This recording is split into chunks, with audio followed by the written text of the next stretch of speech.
नमस्कार, मी पंजाब डक्स. तर आज विदर्भामध्ये वर्धा, नागपूर, भंडारा, गोंदिया, चंद्रपूर, यवतमाळ त्या पट्ट्यामध्ये आज देखील थोड्या प्रमाणात पाऊस येणार आहे म्हणून हा अंदाज लक्षात आहे.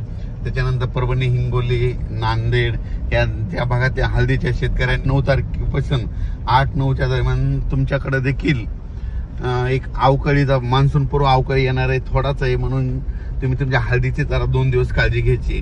पण राज्यात मात्र 15 मे ते 20 मेच्या दरम्यान मान्सून पूर्व चांगला काही ठिकाणी पावसाळ्यासारखं पाणी साचेल असा पाऊस पडणार आहे. त्याच्यामध्ये कोल्हापूर जिल्हा, सांगली जिल्हा, पुणे जिल्हा, अहिल्यानगर, धाराशिव जिल्हा, बीड जिल्हा, कडाष्टी, जामखेड, श्रीगोंदा, त्याच्यानंतर इकडं परभणी जिल्हा, लातूर जिल्हा, नांदेड जिल्हा ह्या पट्ट्यामध्ये, पुन्हा त्याच्यानंतर नाशिक, नंदुरबार, धुळे, मुंबई सहित कोकणपट्टीकडे जास्त एक चांगलं म्हणजे 15 ते 20च्या दरम्यान एक वातावरणात दररोज वेगवेगळ्या भागात एक अवकाळी मान्सून पूर्व पाऊस येणार आहे म्हणून हा अंदाज लक्षात यायचा.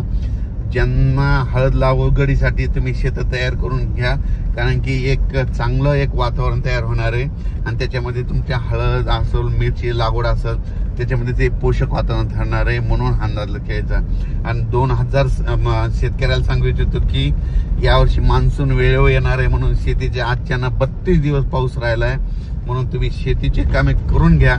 पावसाचं काम करणार, त्याच्यामुळे आपण आपले शेतं तयार ठेवणं सगळ्यात महत्वाचं आहे म्हणून हे सर्व शेतकऱ्यांनी लक्षात द्यायचं. राज्यात आज देखील स्थानिक वातावरणातून बऱ्याच ठिकाणी मान्सून पूर्व अवकाळी पाऊस येणार आहे. हे सर्व दूर नाही पडणार, फक्त तुरळक भागात म्हणजे विदर्भातच जास्त प्रमाण आहे म्हणून हे लक्षात यायचं. आणि उत्तर महाराष्ट्रात देखील तुरळक ठिकाणी क्वचित ठिकाणी पडणार आहे म्हणून हे लक्षात यायचं. त्याच्यानंतर 8-9 तारखेपर्यंत हे असंच वातावरण खराब राहणार आहे. मान्सून पूर्व अवकाळीचा पाऊस आहे हे, पण 15 ते 20चा मात्र चांगला पाऊस पडणार आहे म्हणून हा अंदाज सर्व शेतकऱ्यांनी लक्षात घ्यायचा. अचानक वातावरण बदल झाला तर परत उद्याच्याला एक मेसेज दिला तर धन्यवाद.